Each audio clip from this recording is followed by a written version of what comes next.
अस्सलाम वालेकुम दोस्तों, मैं हूं कामरान। इस वीडियो में आपको सिखाऊंगा कि जब यूज़र प्रोफाइल करप्ट हो जाती है तो आपके लॉगिन होने पे आपको एक एरर आता है, you have been log on with a temporary profile. Basically ये टेम्परेरी प्रोफाइल बनती है, होता क्या है इसमें जो भी आप डेटा डेस्कटॉप पे सेव करते हैं आपके लॉग ऑफ होने पे डिलीट हो जाता है। दूसरी सूरत ये होती है कि जब आप यूज़र प्रोफाइल पे लॉगिन करने की कोशिश करते हैं तो एरर आपको आता है, user profile service fail the login, the user profile can not be loaded.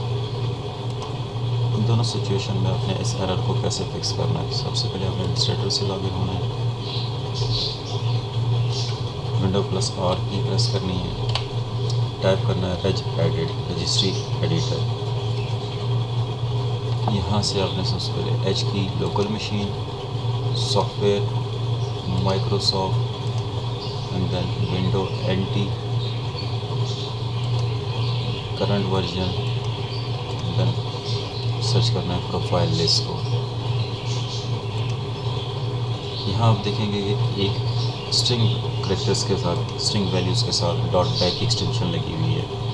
ये उसी सूरत में होती है जब आपकी यूज़र की प्रोफाइल करप्ट हो जाती है। आपने करना क्या, आपने .back वाली इसको रीनेम करना है और .back यहाँ से रिमूव करना है और सेव कर देना है।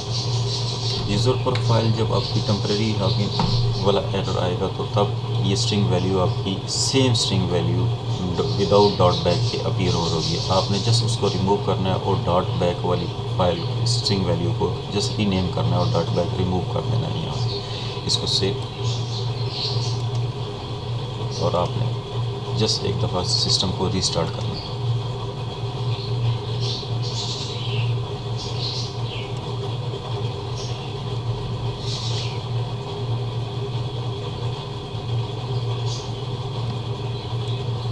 सिस्टम रीस्टार्ट होने के बाद आप उसी यूज़र प्रोफाइल पे क्लिक करेंगे।